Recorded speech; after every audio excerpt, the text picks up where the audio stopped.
Did you know that over 50% of rock musicians struggle with substance addiction, and many never make it out alive? From Ozzy Osbourne's reckless binges to Nikki Sixx being declared dead and still refusing to stop.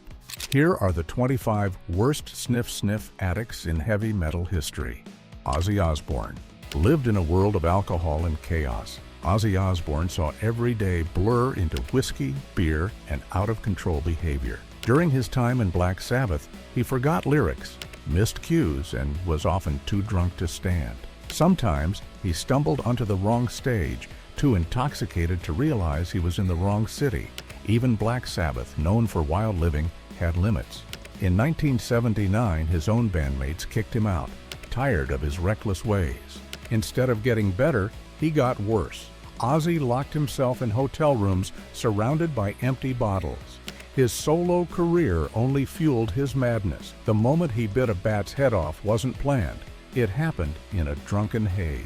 He urinated on the Alamo while wearing his wife's clothes, getting himself banned from San Antonio for 10 years. His team carried him off planes, held him up during shows, and tried to keep him together. His addiction hurt everything in his life. In 1989, in a blackout rage, he attacked his wife, Sharon. She had him arrested but stayed, believing she could help. He went through failed rehab attempts, short moments of sobriety, and many relapses. Even as a father, he couldn't stop. His kids saw him swing between rock star and wreck. Dave Mustaine. In 1983, Metallica kicked Dave Mustaine out, not just because he drank too much, but because he was a ticking time bomb. He was full of rage, fueled by stimulants and booze, and left destruction wherever he went. Angry and determined to get revenge, he formed Megadeth, but his addiction turned his career into a nightmare. He overdosed more than once, got arrested multiple times, and fought with almost everyone he worked with. Opioids became his biggest problem. By the late 1980s, he injected so much that his veins collapsed. He had to shoot up between his toes to hide the marks. Paranoia took over. He locked himself in rooms for days, convinced the police were coming.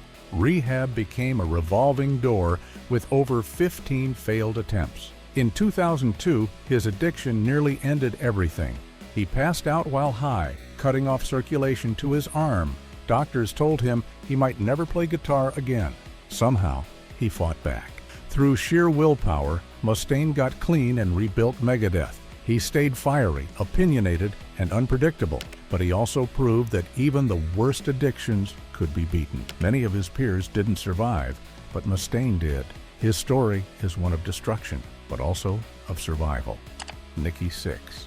Addiction pushed Nikki Sixx to the edge. By the mid-1980s, he was using opioids, stimulants, and alcohol daily.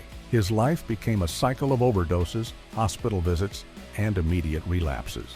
In 1987, he overdosed in a Los Angeles mansion and was clinically dead for 2 minutes before paramedics revived him with 2 shots of adrenaline to the heart. Most people would see that as a warning. Sixx went home and did more substances.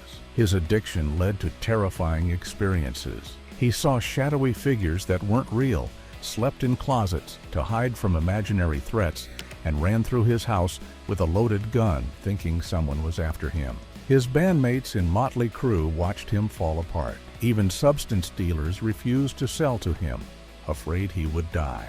One night after another overdose, dealers thought he was dead and dumped his body in a dumpster.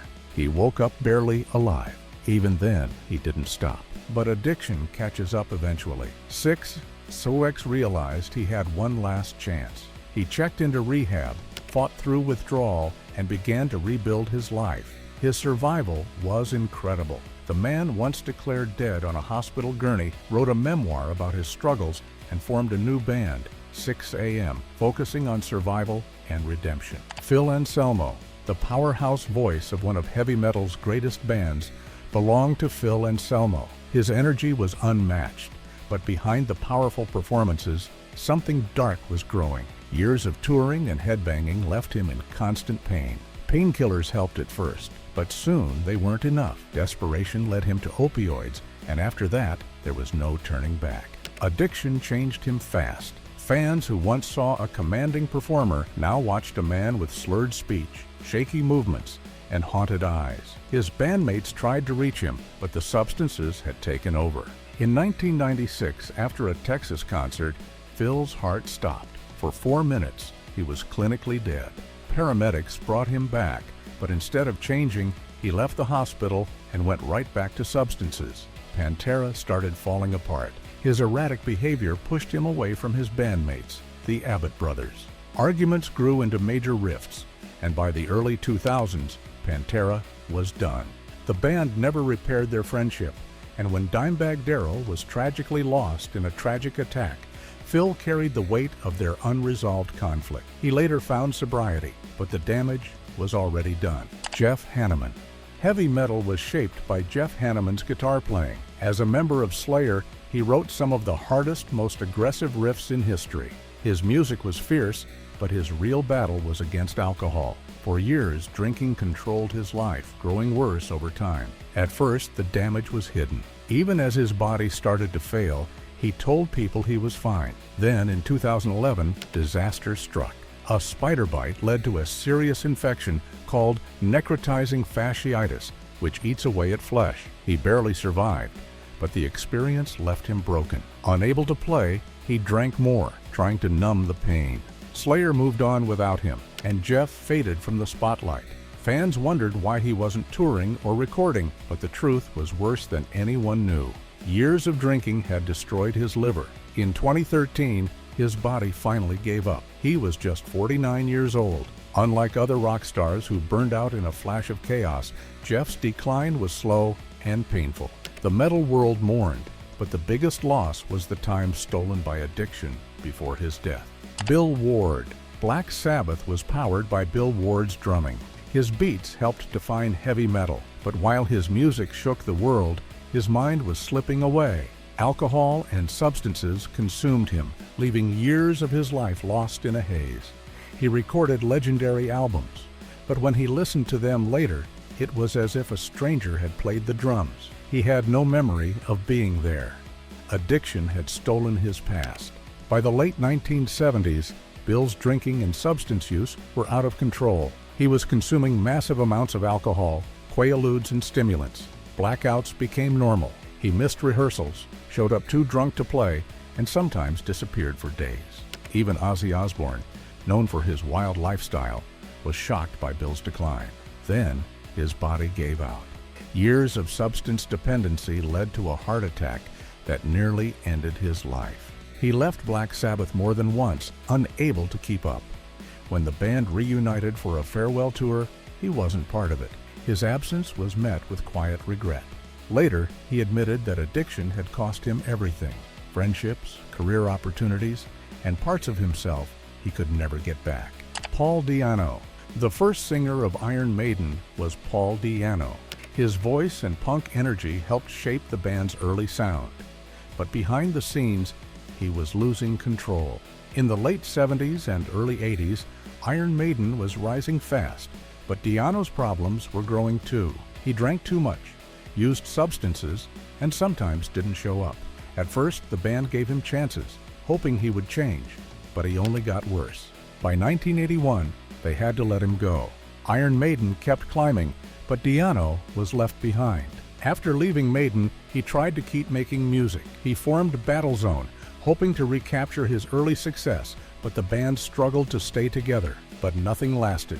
His drinking and substance use ruined every comeback. Bands broke up, and he became unreliable. The music industry needs people who can keep going, and Di'Anno couldn't. By 2011, his problems had gotten worse. He ended up in jail for benefit fraud, struggling with money and legal trouble. The big crowds were gone, replaced by hard times and regrets. Years of substance dependency destroyed his health. His knees gave out, and he had to use a wheelchair. He had no steady income and needed fans to help pay for his surgery. While Iron Maiden became one of the biggest metal bands in history, Di'Anno faded into the background.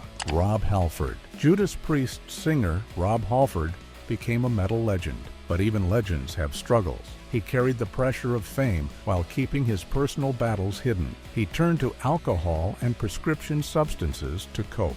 Unlike others in the rock world, his addiction wasn't wild parties. It was quiet and private. But in 1986, it nearly cost him everything. He overdosed, coming close to death. That moment forced him to make a choice: change or lose everything.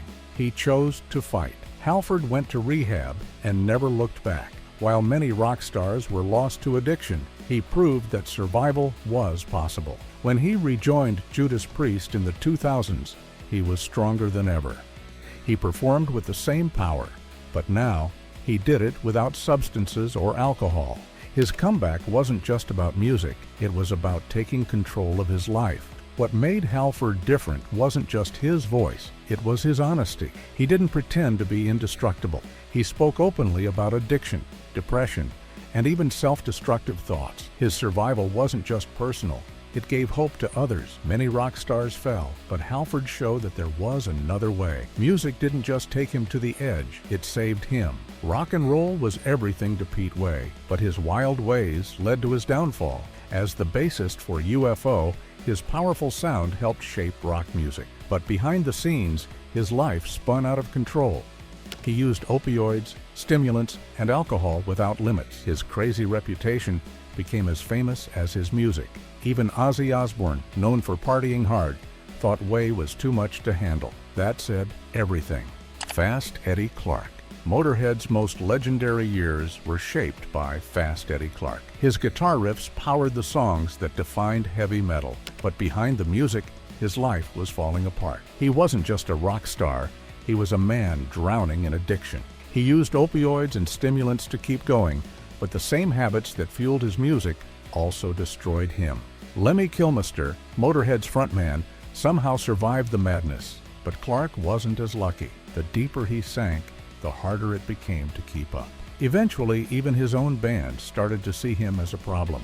By the early 1980s, things fell apart. His unpredictable behavior clashed with his bandmates, who had their own struggles but saw him as a risk. During the making of Iron Fist, his playing suffered, his mind clouded by addiction. Whether he was fired or left on his own is still debated, but either way, he was out. He tried to start fresh with Fast Way, but his demons never left him. His talent was clear, but his body showed the scars of years of hard living. Even when he stepped away from heavy substance use, the damage was already done. His body was weak, his health never the same. In 2018, a simple case of pneumonia became too much for him to fight.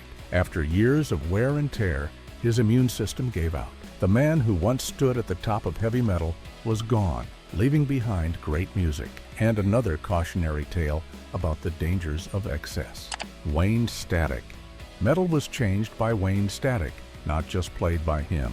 His mix of heavy guitars and electronic sounds made Static X stand out. Fans loved his music, and he became known as an innovator. But being creative came with a cost. Touring and performing drained him, and he started using prescription pain pills to keep going. At first, it was just to handle the stress, but soon he couldn't stop. The pills, mixed with alcohol, pulled him into a deep struggle. Over time, things got worse.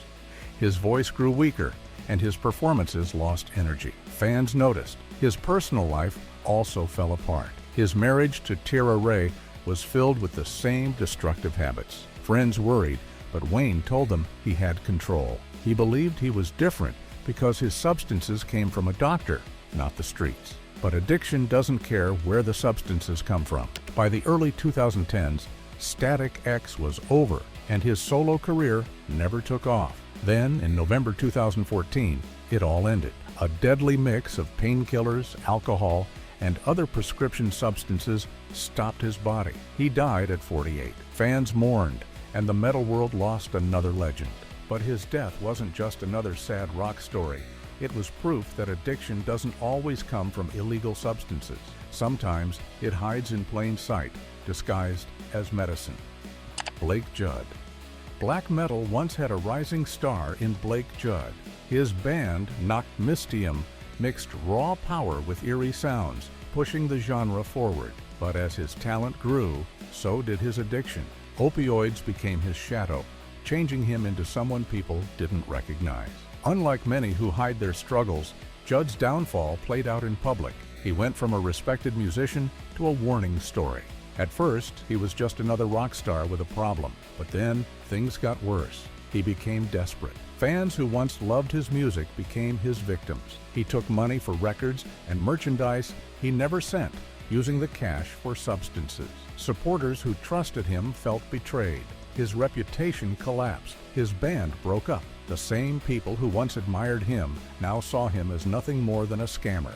His troubles didn't stop there. Legal problems piled up, and he ended up in and out of jail. He tried to fix his life, going to rehab and promising to do better. But some things can't be undone. The music world moved on, and his name became a symbol of broken trust. Unlike many others, Judd survived his addiction, but at a cost. He didn't just lose his career, he lost the respect that once made him great. Paul Bailoff.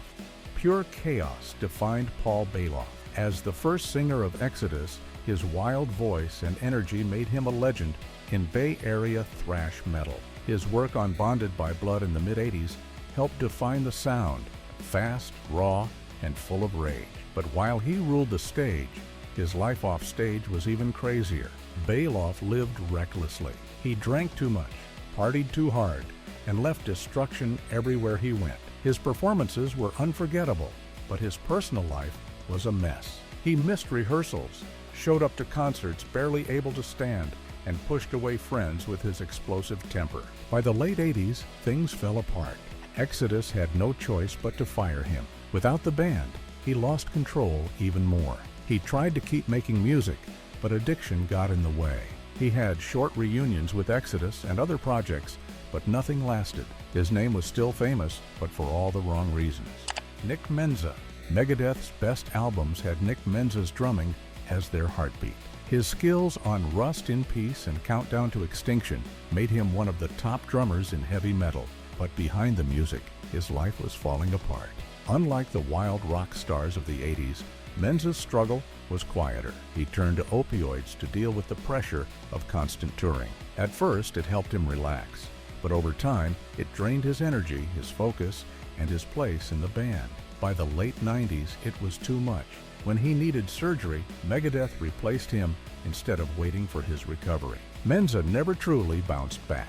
He joined different bands, hoping to revive his career, but his past had taken its toll. Then, in 2016, tragedy struck. While playing with his band Ohm in Los Angeles, he suddenly collapsed on stage. A heart attack ended his life instantly. Chuck Schuldiner. Heavy metal was forever changed by Chuck Schuldiner. As the leader of Death, he helped create death metal. His music was fast, brutal, and full of skill. His guitar playing was some of the best in metal. His vision for music was clear, and he never settled for less. But in the late 1990s, everything changed. Doctors told him he had brain cancer. The pain was horrible, and the only way to stop it was with strong medicine. Unlike rock stars who took substances for fun, Chuck took them because he had no choice. The medicine helped with the pain, but made it harder for him to think and create music. Without health insurance, he had to fight not just cancer, but also money problems. Fans and musicians helped raise money for his treatment, but it was not enough. His body became weak, his mind clouded, and his music slowed down. The thing he loved most, creating music, was slipping away from him. Quorthon. The creator of Bathory, Quorthon, was a legend in black and Viking metal. His music shaped the sound of both styles, but he stayed in the shadows. While other metal musicians loved fame, he avoided it. He almost never gave interviews, and few people even knew what he looked like. But staying hidden had a price. The pressure to keep up his mysterious image wore him down, and he turned to alcohol for relief. Bathory's music changed over time. It started as raw and harsh, then became grand and epic. But as his music grew, so did his loneliness. He kept to himself, and his drinking got worse. Unlike other rock stars who bragged about partying, Quorthon struggled in silence. Fans noticed his long disappearances, but few knew why. His health got worse, his creativity faded, and he refused to ask for help. By the time he thought about making a change, it was too late. On June 3, 2004, he was found dead in his home in Stockholm. He was only 38. The cause was heart failure, but many believed years of drinking had damaged his body. He had been working on new music, but the battle he fought alone had already won. His death showed the danger of carrying pain in silence. His music still inspires metal fans today, but his story is a sad reminder of how loneliness and addiction can destroy even the greatest artists. Eric Wagner. Doom metal felt even darker with Eric Wagner's voice. His words told stories of death and pain, but his own life had struggles just as heavy. For years, he battled drinking and substance use, a fight he mostly kept to himself. These habits hurt his health, made it harder for him to perform, and weighed him down as he got older. He was a legend in the metal world, but he was also a man trying to escape his own demons. As he got older, he tried to change. He cut back on drinking and stayed away from the worst substances, but the damage was already done. Years of addiction had left his body weak, especially his lungs. He kept making music, but his body struggled to keep up.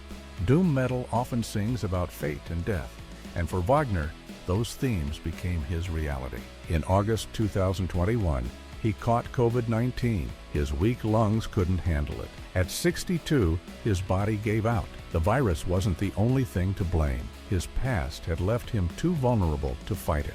His death shook the metal community. He had tried to turn his life around, but addiction doesn't just go away.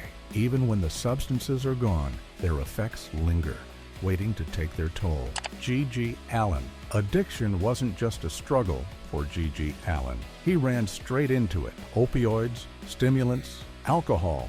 He took them all without care, sometimes even while performing. His shows were complete chaos. He cut himself, ran around naked, and got into fights. He wanted to be the most shocking figure in rock, and addiction was part of that image. His life was full of arrests, hospital stays, and time in jail. Other musicians tried to balance their careers with their struggles, but Allin didn't care. His only goal was to destroy everything, including himself. He bragged that he would die on stage in the most extreme way possible. But as his substance use got worse, even his biggest fans started to doubt him. His wildness turned sad. He wasn't in control anymore. His addiction was. On June 28, 1993, after playing what would be his last show in New York, he overdosed on opioids at a party. The next morning, he was found lifeless, covered in filth, alone. He had spent his life chasing destruction, but in the end, there was no dramatic ending, no wild final act, just a lonely, quiet death. His name is still known, but his story isn't one of rebellion. It's a warning of what addiction leads to, a tragic, empty end. Mike Starr. Alice in Chains had Mike Starr as its first bassist. His deep, heavy sound helped shape the band's music, making their songs raw and powerful. But behind the success, he faced a tough fight with addiction. As the band grew famous, opioids took over Starr's life. He struggled to perform, and his bandmates could no longer rely on him. In 1993, they made the hard choice to let him go. Without Alice in Chains, he felt lost. Addiction pulled him deeper, leading to failed rehab attempts and arrests. He still played music, but his struggles always stood in the way.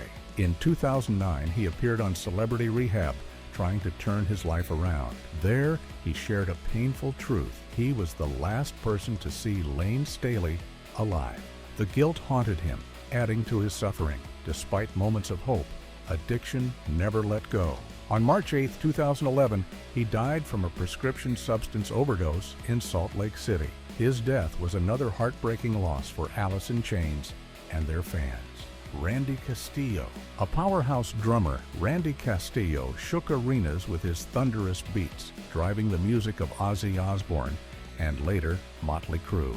But while his career soared, his personal life spiraled out of control. Like many rock stars of the 80s and 90s, Castillo lived a fast, reckless life. Substances became a constant part of his routine. The rock star image demanded excess, and his body paid the price. During the late 80s and early 90s, he stayed by Ozzy's side, but addiction took a toll. When he joined Motley Crue in 1999 to replace Tommy Lee, his health was already failing. The years of substance dependency had weakened him. Determined to survive, Castillo got clean. He fought hard and won, but the damage was done. In 2002, just as he was ready to return to music, doctors diagnosed him with squamous cell carcinoma. His immune system, already weakened, could not fight the disease.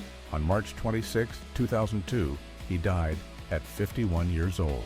Sean Crahan. Chaos has always fueled Slipknot, and Sean "Clown" Crahan has been part of it from the start. His mask, his energy, and his passion helped shape the band's wild identity. But behind the mask, he fought his own battles, struggles with addiction, loss, and the weight of grief. Unlike many in the rock world, Crahan pulled himself back before addiction took over. The early Slipknot years were full of reckless energy, and fame made things even harder. Substances and alcohol became an easy way to cope with the stress and demands of the band's intense lifestyle. But Crahan saw where that path led. Too many others had gone down it and never returned. Determined to change, he chose sobriety. It was a tough road, but he knew it was necessary. He became a steady force in the band, especially after bassist Paul Gray died from an overdose. But even as he stayed strong, he couldn't shield his loved ones from the dangers of addiction. In 2019, tragedy struck in the worst way. His daughter, Gabrielle, died of a substance overdose at just 22 years old. No amount of sobriety could prepare him for that pain. Addiction had stolen something even more precious from him. Razzle. The heart of Hanoi Rocks, Nicholas Razzle Dingley, was a drummer full of energy and charm. When he joined in the early 1980s, the band was on the verge of stardom. Their mix of punk and glam rock made them stand out, and Razzle's wild drumming only added to their appeal. But with fame came the dangers of the rock lifestyle: heavy drinking, wild parties, and reckless choices. December 1984 was supposed to be a big moment for Hanoi Rocks. They had just arrived in Los Angeles for their first American tour. The excitement was huge, and with it came celebration. That night at a party thrown by Motley Crue's Vince Neil, drinks flowed freely. Razzle, caught up in the fun, joined in. He wasn't known for addiction like some, but excess was part of the scene. The night took a deadly turn when a drunk Vince Neil insisted on taking Razzle for a ride in his new sports car. Speeding through the streets, Neil lost control and crashed into another vehicle. The impact left Razzle with fatal head injuries. The other car's passengers were badly hurt, but Neil walked away with minor consequences: just 30 days in jail, 5 years of probation, and a fine. The rock world was furious, but nothing could bring Razzle back. At just 24, his life was over, and Hanoi Rocks was never the same. Jason Newsted. The wild rock star life wasn't for Jason Newsted. He wasn't caught up in parties or reckless choices. He was focused, determined, and ready to prove himself when he joined Metallica in 1986. Over the years, he gave everything to the band, helping shape their biggest records. But sometimes, the hardest battles don't come from bad habits. Sometimes, they come from something meant to help.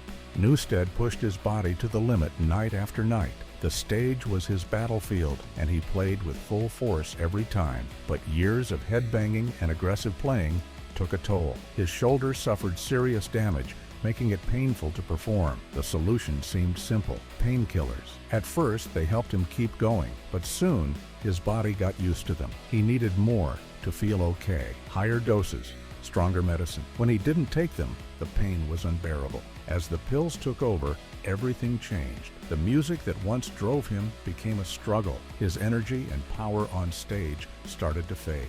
Meanwhile, tensions in Metallica grew. He often clashed with James Hetfield and Lars Ulrich. In 2001, he left the band, saying it was due to creative differences and exhaustion. But there was more to the story. After leaving Metallica, things got worse. His health crashed.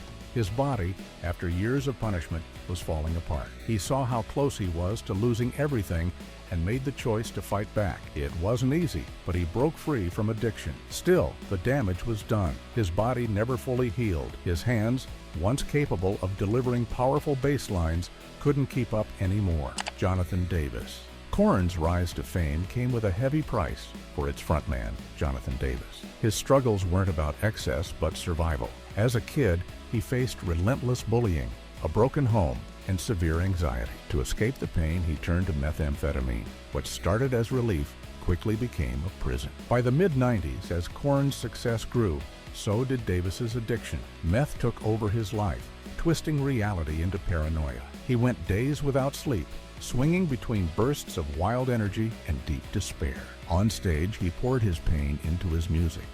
Off stage, he was falling apart, haunted by hallucinations and fear. He saw threats everywhere, convinced unseen forces were watching him. Alcohol only made things worse. His outbursts grew uncontrollable, his health declined, and he openly said he wouldn't live past 30. Fans saw a raw, tormented artist, but few knew how close he was to the edge. Then came the breaking point. Davis realized where he was headed and fought back. Quitting meth was brutal. His body rebelled. His mind screamed for relief, but he held on. The scars remain, but they don't control him anymore. Now, he speaks about his past as a warning.